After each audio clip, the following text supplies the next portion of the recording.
करके inter college है, उसमें 9th हाई स्कूल, इंटर और फर्स्ट ईयर ऐसे करके पूरा करने का मौका मिला। उसके बाद ग्रेजुएशन और पोस्ट ग्रेजुएशन मास्टर्स की डिग्री ली मैंने आदर्श कृष्ण महाविद्यालय से। और एजुकेशन अपनी पूरी करने के बाद हर एक व्यक्ति का सपना होता है कि कुछ काम करे, कुछ पैसा कमाए, कुछ ना कुछ करे। तो बहुत सारे प्रयास जारी लगातार रहते हैं, सभी के रहते हैं, मेरे भी थे। और प्रयास में लगातार कर ही रहा था, जो भी कर सकता था, नौकरी करूं या कुछ और करूं। बट कहीं कुछ ऐसी व्यवस्था बन नहीं पाई। तो जो लोग पढ़ ले जाते हैं, थोड़ा बहुत कुछ ना कुछ पढ़ाना शुरू कर देते हैं। तो स्टार्टिंग जो मेरे कैरियर की हुई, मैंने स्टार्टिंग में कुछ बच्चों को ट्यूशन पढ़ाया, और कैरियर बहुत लंबा नहीं चला मेरा, कुछ ही महीने, शायद 6 या 7 महीने शायद मैंने टीचिंग काम किया होगा। तो वो ट्यूशन पढ़ाया, तो पहली अर्निंग यहाँ से आई। तो लगाया पैसा की क्या वैल्यू है, क्योंकि पहले नहीं पता होती थी, जो भी चाहिए होता था पापा जी से मिल जाता था सब कुछ। तो इस तरीके से कैरियर की स्टार्टिंग हुई। फिर वहां से एक टाटा आई करके आपने नाम सुना होगा, टाटा ग्रुप की एक लाइफ इंश्योरेंस कंपनी है, इसमें मुझे आगरा के अंदर काम करने का मौका मिला। मैं एज ए एडवाइजर मैंने इस कंपनी को ज्वाइन किया, और काफी कुछ सीखा मैंने, खासकर यहाँ पर ट्रेनिंग्स और बुक्स के माध्यम से, जो यहाँ का जो एजुकेशन सिस्टम था वहाँ का, उसके माध्यम से। और लगातार मैं यहाँ काम कर रहा था, टीम खड़ी करी यहाँ पे काफी। और बीच में कुछ ऐसी प्रॉब्लम्स आई घर में लेकर के, स्पेशली माता जी की तबीयत ठीक नहीं रहती थी बहुत ज्यादा उस टाइम पे। तो भैया जॉब में थे, हम 2 ही भाई थे, पापा जी जॉब में थे ऑलरेडी। तो ये मुझे ये सब काम जो आगरा में रह के मैं करता था, तो वो सब छोड़ करके मुझे घर पे आना पड़ा। तो बहुत ज्यादा सक्सेसफुल नहीं रहा इसमें भी, मैं ऐसे कह सकते हैं कि एवरेज था। मैं पढ़ाई में भी एवरेज था, ज्यादा स्मार्ट नहीं था, वीक भी नहीं था बहुत ज्यादा, ठीक था, एक एवरेज स्टूडेंट जैसे रहते हैं उस तरीके से था मैं। तो इस तरीके से यहाँ काम करने का मौका मिला मुझे। और उसके बाद फिर मैं घर पे आ गया, मुझे लगता था यार क्या करूं क्या नहीं करूं। घर में खेती भी ठीक ठाक थी, तो मुझे लगा कुछ नहीं तो घर में रहते हैं, खेती कर लेते हैं। तो हमने खेती की शुरुआत करी अपने गाँव में। हमारे यहाँ आलू बहुत होता है, तो बहुत मेहनत करते थे वहां पे। आप जानते हैं, जो लोग हमारे किसान भाई हैं वो जानते हैं इस बात को, कितनी मेहनत रहती है उसमें। बट ऐसे कह सकते हैं वहां पे सपने पूरे होते हुए दिख नहीं रहे थे। एक टाइम होता है, कोई काम हम करते हैं, करते करते हमको 10 साल हो जाए, 20 साल हो जाए, 25 साल हो जाए, तो क्या होता है धीरे धीरे हमारी हैबिट में आता है। बट मेरी हैबिट में नहीं था, काम बहुत करना पड़ता था, बट उतने रिजल्ट वहां पर दिखते नहीं थे। तो मुझे लगता था पता नहीं क्या होगा क्या नहीं होगा। उसी टाइम पे पापा जी का रिटायरमेंट हुआ। गवर्नमेंट जॉब में थे, तो उनको एक बहुत मोटा पैसा मिला, जैसा ज्यादातर लोगों को मिलता है। और जब उनको पैसा मिला, तो मेरी बहन थी छोटी, की शादी कर दी उन्होंने, उसमें पैसा खर्च हुआ। उसके अलावा मुझे एक बिजनेस खुलवा दिया, और मैं डिस्ट्रीब्यूटर बन गया। यहाँ पे आप देख रहे होंगे फोटो में, त्रिलोकी फर्टिलाइजर स्टोर करके, ये हमने पार्टनरशिप फर्म डाली वहाँ शिकाबाद में। काफी कुछ इसमें पैसा लगाया, जमीन नहीं थी फर्स्ट ऑफ ऑल हमारे पास। हमने सोचा कहीं रेंट पे लेके करेंगे तो कभी जैसे बिजनेस जमेगा कोई भी खाली करा सकता है।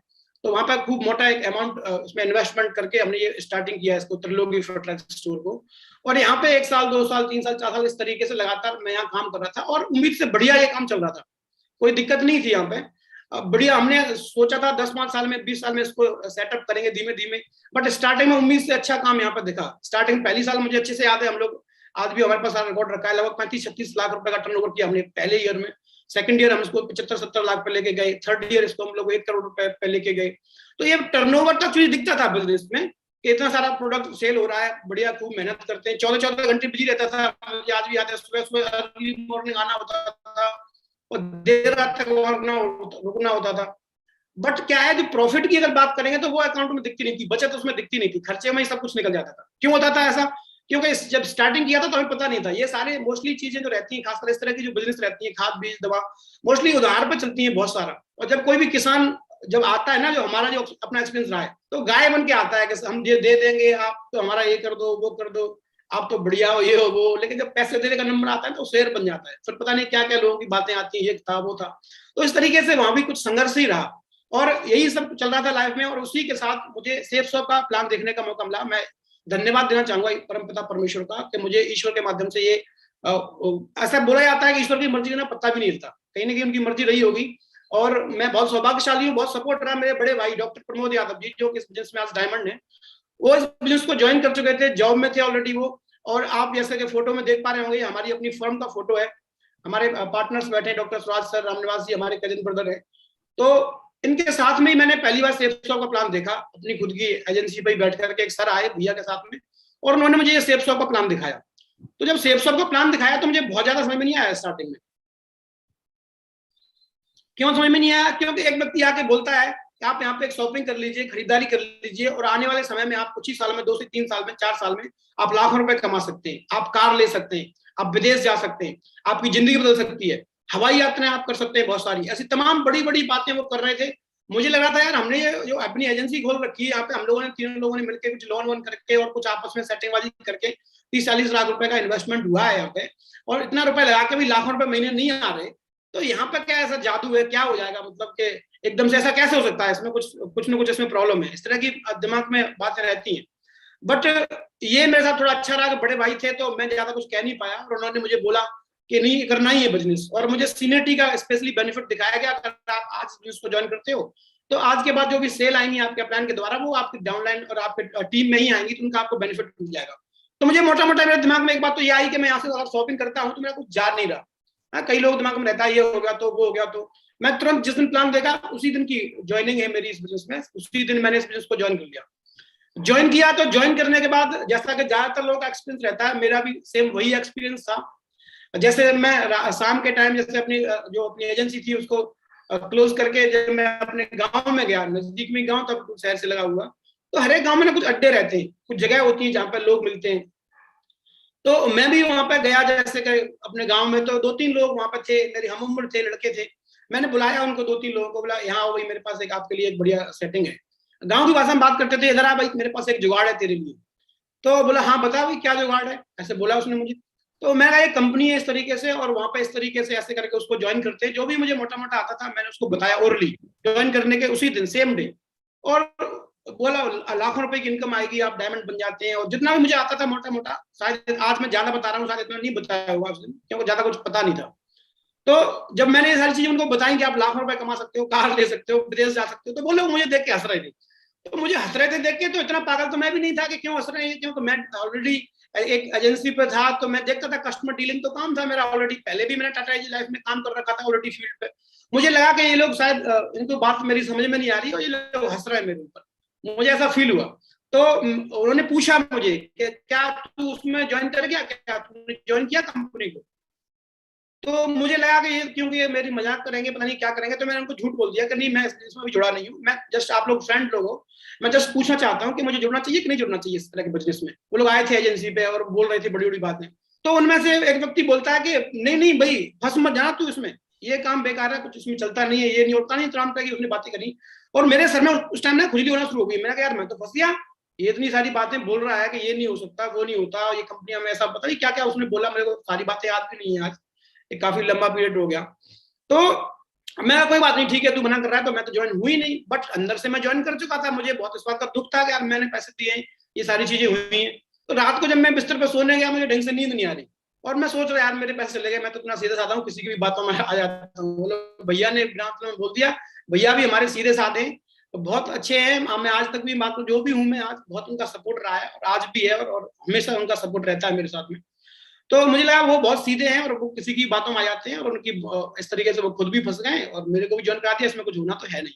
इस तरह का मेरा एक्सपीरियंस रहा। और जैसे तैसे सोने से पहले मैंने अपने आप को समझाया कि मैंने जो पैसा दिया है मुझे प्रोडक्ट मिल जाएगा, मैंने सूट पैकेज लिया था, तो मैं जा क्या रहा है इसमें। और मैं जिस तरीके से अपने आप को समझू के मैंने इस बात को खत्म किया, और मुझे लगा कि मैं शायद इस काम को कर नहीं पाऊंगा, मेरे बस का नहीं है शायद, या मेरे से होगा नहीं, हो सकता है कुछ लोग कर लेते होंगे। तो कुछ महीने इस तरीके से निकल गए, और उसी दरमियान एक बहुत बड़ा प्रोग्राम था सक्सेस प्रूफ सेमिनार जिसको बोलते हैं हम लोग अपने सिस्टम एक्टिविटी में, और मुझे अपलाइनों ने आके बोला कि आप उस प्रोग्राम में आइए, आपकी जिंदगी बदल जाएगी, आप इस तरीके से ये कर देंगे वो कर देंगे। तो मुझे लगा यार ये तो वही वाली बात रिपीट हो रही है, पहले बोला था जिंदगी बदल जाएगी, तब आप ज्वाइन करा गए मुझे पैसे लेकर के, अभी फिर कुछ तो हुआ नहीं अब तक, अब फिर वो आप बोल रहे हो कि जिंदगी बदल जाएगी, अब तक तो कुछ हुआ नहीं, अभी क्या बदल जाएगी जिंदगी। तो बट उन्होंने बहुत ज्यादा प्रमोट किया मुझे, क्योंकि भैया साथ में थे तो मैं ज्यादा कुछ कह नहीं सकता था। तो मैं चला गया उस प्रोग्राम में, मैं गया, डॉक्टर साहब भी मेरे साथ में गए थे, जो आपके साथ में अभी दिख रहे हैं आपको स्क्रीन पे, और भी हमारे एक दो साथी जो भी वहाँ पे थे, जो ज्वाइन नहीं थे कई सारे लोग, उनको भी हम लोग ले गए वहाँ पे। तो जब प्रोग्राम में मेरी एंट्री हुई उस हॉल के अंदर, हजारों लोगों की गैदरिंग थी, फर्स्ट टाइम मैंने इस तरह कोई इवेंट देखा था, मैंने इससे पहले कभी कोई इस तरह बड़ी कंपनियों का ऐसा कुछ इवेंट मैंने कभी देखा नहीं था। तो मैं जैसे हॉल में मेरी एंट्री हुई तो मेरे रोंगटे खड़े हो रहे थे उस माहौल को देखे। मैंने वहां पर अलग अलग प्रोफाइल के लोगों को देखा, लोग बोलते साहब काम चलता नहीं है, मैंने वहां देखा जूस बेचने वालों को यहाँ से जिंदगी बदलते हुए, मैंने देखा दूध बेचने वालों लोगों को जिंदगी बदलते हुए, मजदूर लोगों को बिजनेस में जिंदगी बदलते हुए मैंने देखा। मुझे लगा स्टार्टिंग में ऐसे लोग आ रहे थे, कोई जूस वाले, दूध वाले, मजदूर, मुझे लगा शायद ये काम तो उन लोगों का जिनको कुछ नहीं होता होगा, मैं तो ऑलरेडी सेटल हूँ, मैं क्यों करूँ इस काम को, शायद मेरे बस का नहीं होगा। बट थोड़ी देर में मैंने वहां पर देखा डॉक्टर्स, इंजीनियर्स, अलग अलग प्रोफाइल के लोग थे, टीचर्स थे कई सारे, बेसिक में जो हमारे प्लान है आज ग्रेट मागुजी श्रीमान विजयपाल मागुर जी और श्रीमान श्री माधव सर, इन लोगों को मैंने फर्स्ट टाइम स्टेज पे देखा। मागुर जसवीर सर को देखा, स्टूडेंट रहते हुए, लाखों रुपए महीने की इनकम थी उनकी, और बोल रहे थे, मुझे आज भी याद है वो स्पीच, और बोल रहे थे कि अमेरिका के राष्ट्रपति को मेरे सामने बैठा दो, उसको भी मैं बता सकता हूँ सेल्स ऑफ की पावर क्या है।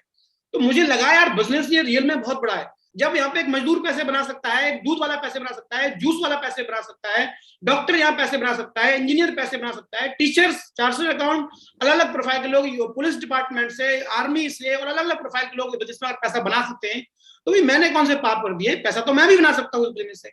और जैसे ही पूरा प्रोग्राम खत्म हुआ तो मैं दौड़ के गया, जिन्होंने मेरी ज्वाइनिंग कराई थी और टच में थे फोन वन से, डॉक्टर संजीव जी, मैं चाहूंगा मागुर जी के लिए एक बार जोरदार तालियां होनी चाहिए। उन्होंने आज डे वन से और आज तक मुझे हमेशा सपोर्ट किया। मैं उनके पास दौड़ के गया और मैंने पूछा, मैंने उनको बोला कि गुरुजी मैं इस काम को करना चाहता हूँ, अब तक नहीं हुआ, कोई बात नहीं, ज्वाइनिंग हो गई थी मेरी, बट अब मेरे दिमाग में थोड़ा कॉन्सेप्ट ना क्लियर हो गया है। तो उन्होंने बोला ठीक है योगेंद्र जी करिए, बहुत बढ़िया, शाबाश शाबाश। तो मैं कहा ठीक है सर, वो तो मैं करूंगा, बट करूं कैसे मैं तो लोग सारे मना कर रहे हैं। एक्चुअली 3 लोगों को बताया था मैंने, और लेकिन मेरे मुंह से निकल रहा है सारे लोग मना कर रहे हैं। स्टार्टिंग में ऐसा होता है हमारे साथ, हमको जब हमारे स्टार्टिंग के लोग मना करते हैं तो हमको दुनिया पीली पीली दिखती है, इतना एक्सपीरियंस होता नहीं। तो सर ने बोला कि योगेंद्र जी हो सकता है इससे पहले आप किसी को कुछ बताओ, आपको ये पता होना चाहिए बताना क्या है एक्चुअली। तो मुझे लगा हाँ ये बात भी सही है सर आपकी, किसी को बताने से पहले पता होना चाहिए बताना क्या है। तो सर ने बोला कि एक काम करिए, आपके अपने शहर में वहां कोई मीटिंग्स होती होगी, सेल्स ऑफ, आज हजारों शहरों में सेल्स ऑफ के काम चलते हैं और हजारों शहरों में वेन्यूज पे प्रेजेंटेशन होते हैं, आप पता करिए वहां पे। और सर ने मुझे पता करके ऑलरेडी बताया, एड्रेस दिया मुझे वेन्यू का, और मुझे बोला गया कि आपको अगर बिजनेस में डायमंड बनना है तो कोई बहुत बड़ा काम नहीं है, ये बहुत आसान काम है, ये कोई बहुत मुश्किल वाला काम नहीं है। मुश्किल इसलिए लगता है क्योंकि हम इसको अपने हिसाब से करते हैं, और कोई भी काम अगर अपने हिसाब से करेंगे तो मुश्किल ही हो जाएगा, चाहे कितनी आसान हो। हर काम को करने का अपना एक तरीका होता है, हर काम को करने का अपना एक सिस्टम, एक स्टाइल होता है, और हम उसी स्टाइल में उसी तरीके से उस काम को करते हैं तो काम आसान बन जाता है। बट हम अपने स्टाइल उसमें मारेंगे तो वो कोई भी आसान से आसान काम मुश्किल हो सकता है। तो ये बात मुझे समझ में आई, मैं हाँ ये बात तो सही है, सिस्टम के हिसाब से काम करने में फायदा है। तो उन्होंने मुझे बोला कि आप एक काम करिए, जो भी आपके लोग हैं उनके नाम लिखिए, लिस्ट बनाइए, उस तरीके से आपके वहां पर संडे को मीटिंग होती होगी, आप उसमें आइए, संडे संडे आपको समय निकालना है, डायमंड बन जाऊंगा। बहुत बिजी था मैं ऑलरेडी, अब मैंने आपको बताया 14 घंटे का बिजी शेड्यूल रहता था सुबह शाम तक, बट फिर भी सेटिंगबाजी करके कुछ ना कुछ तरीके से मैंने बोला कि वो सपने मेरे हैं, कार मुझे लेनी है, घर मुझे लेना है, और सारे सपने मुझे पूरे करने हैं, तो मुझे संडे का समय निकालना चाहिए। और मैं स्टार्टिंग में पहले संडे की मुझे अच्छे से याद है, मैं 2-3 लोगों को लेके फिर से अपने वेन्यू पर गया था। मुझे याद है मेरे पास एक बाइक होती थी पीले कलर की, पापा जी ने दिलवाई थी मुझे सेकंड हैंड को, और उस बाइक पे मैंने एक बंदा बिठाया, एक जिस बंदे को मैं ले गया उसकी भी एक बाइक थी, उस पर भी एक बंदे को बिठा के 4 लोग लेके मैं मीटिंग में गया। और जैसे मीटिंग में बैठ गए, लगभग वहां 100-150 लोगों की गैदरिंग रही होगी उस टाइम पे, संडे का प्लान था। और जैसे जैसे वो लोग ताली बजाते थे ना, मैं अंदर बहुत खुश होता था, मेरा पूरा फोकस उन्हीं के ऊपर था, ताली बजा रहे हैं इसका मतलब इनके बात समझ में आ रही होगी। जैसे जैसे वो लोग खुश होते थे मैं भी खुश होता था कि यार इस बात समझ रहे हैं, ज्वाइन करेंगे। और जैसे ही पूरा प्रेजेंटेशन खत्म हुआ तो उनको पूछा कैसा लगा आपको ये काम, आप ज्वाइन करिए इसको। तो बोले नहीं बहुत अच्छा काम है, ये तो बहुत अच्छा काम है, सबने तारीफ करी काम की, इसमें कोई दिक्कत है ही नहीं, बोला हम इसको करेंगे। मैं कहा ठीक है करेंगे, क्या ज्वाइन करो, पैसे तो अपना शॉपिंग करो और आईडी वाईडी लगवाओ अपनी। तो बोले नहीं अभी तो हम एक्चुअली पैसे वैसे लेके नहीं आए, घर जाके ज्वाइन कर लेंगे डोंट वरी, कर लेंगे डन, ऐसे बोला उन्होंने पक्का। मैं बहुत खुश था अंदर से, 3 लोग लेके आया हूँ, 3 लोग तैयार है ज्वाइन करने के लिए, मेरा चेक बन जाएगा, पहले दिन ही मैंने सही से काम की स्टार्टिंग करी है। बट हुआ क्या, जैसे हम लोग हॉल से बाहर निकले और एक जगह ऐसे खड़े हुए थे, तो मैंने उसमें बोला एक बंदे का नाम एक्चुअली उनमें से राहुल था। तो मैंने बोला राहुल एक दिन ना हमारी पूरी इंडिया में टीम बनेगी, अपन ऐसी कार से मीटिंग करने जाया करेंगे इस तरीके की, क्योंकि मैं एक बड़े इवेंट को देख के आया था, मुझे कुछ और दिख रहा था, उसको कुछ और दिख रहा था। ये आज मैं समझ पाता हूँ कि वो ऐसा क्यों कह रहा था और मैं ऐसा क्यों कह रहा था, लेकिन तब नहीं पता थी सारी बातें। तो मैंने ऐसे ही उसको बोला कि पूरी इंडिया में हमारी टीम होगी और हम लोग तरीके से मीटिंग करने जाया करेंगे। तो राहुल ऐसे हंस के बोला फिर से, बोला यार ये बहुत गर्मी है बाहर, गर्मियों के दिन थे, बोला एसी में थोड़ा बाहर को आ जा। मैं ऐसा क्यों कह रहा है भाई, तो मेरे को बोला सब कुछ देखने के बाद ऐसा इसलिए कह रहा हूँ मैं कि ऐसी कंपनियों में कुछ होता नहीं है, ऐसी कंपनियां दिन में आती हैं रात में गायब हो जाती हैं, सऊदी अरबिया में चली जाती है। मैं सोच रहा यार इसको ये भी पता चला जाती कहाँ है, सऊदी अरब में जाती है। मैं बड़ा कंफ्यूज, और अपलाइन भी वहां कोई नजदीक में थे नहीं, तो मैंने अपना को फोन लगाया ग्रेट मागुर जी डॉक्टर संजीव जी को। तो मैंने बोला सर मेरे साथ में 3 लोग मीटिंग में आए थे। सर ने बोला बहुत बढ़िया, शाबाश शाबाश ग्रेट। सर पूरी बात तो सुनो आप।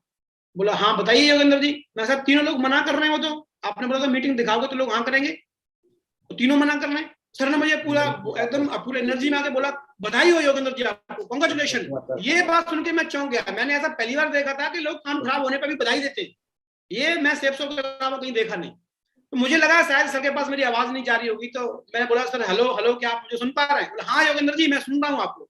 मैं सर लोग मना कर रहे हैं, ज्वाइन नहीं हुए। बोला हाँ मैंने सुन लिया है, लोग आपको मना कर रहे हैं और इसीलिए मैं आपको बधाई दे रहा हूँ।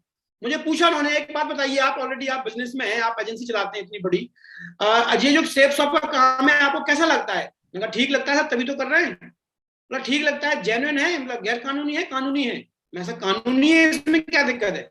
मतलब कोई 2 नंबर वाला काम तो नहीं, किसी ठगा ठगी का काम तो नहीं है, क्या लगता है आपको? मुझे पूछा उन्होंने। एक्चुअली मैं सोचा था उनको कन्विंस करेंगे, वो मुझे कन्विंस करने लग गए। तो मैंने कहा सर काम तो ठीक है, उसमें क्या प्रॉब्लम है? मैं जानता हूँ कि मैं अपनी एजेंसी में बैठा हूँ और मैं अगर 1 कट्टा DAP का बेचूंगा तो उसमें 20 रुपए कमाऊंगा, उसमें क्या चोरी है? वो धर्म के बनते हैं मेरे। तो यहाँ भी अगर मैं सेफ शॉप में अगर मैं भगवत गीता किसी को दूंगा या मैं सूट पैकेज किसी को दूंगा तो 10-20-50 रुपए उसमें जो भी 100-200 रुपए इतना बनता है वो मैं कमाऊंगा, वो हमारे धर्म का बनता है, उसमें कोई प्रॉब्लम है ही नहीं। तो मैं सर वो तो कोई दिक्कत है नहीं, काम एकदम 1 नंबर का है और जेन्युइन है, बट ये लोग क्यों मना कर रहे हैं? तो सर ने उस टाइम मुझे बताया, योगेंद्र जी देखो मैं बार बार तो आपको समझा नहीं पाऊंगा, ऑलरेडी आप इतने महीने हो गए आपको ज्वाइन किए हुए, ऑलरेडी आपने फंक्शन देखा है, आपने ग्रेट मागू जी लोगों को सुना है। मैं इतना जरूर आपको बोल सकता हूँ कि आज आपका विरोध हो रहा है बट आप जेन्युइन काम में है। और अगर आप किसी व्यक्ति का विरोध होता है तो 2 बातें होती है उस टाइम पे। तो मैं आपसे बताओ क्या बातें होती है? मतलब पहली चीज, आदमी विरोध होने पर डर जाता है, घर में बैठ जाता है। कुछ बुजदिल टाइप के लोग होते हैं, ऐसे डरे हुए सहमे हुए लोग रहते हैं, वो छोटी छोटी बातों में आके घर में बैठ जाते हैं, अरे मेरे से नहीं होगा, मेरे से नहीं होगा।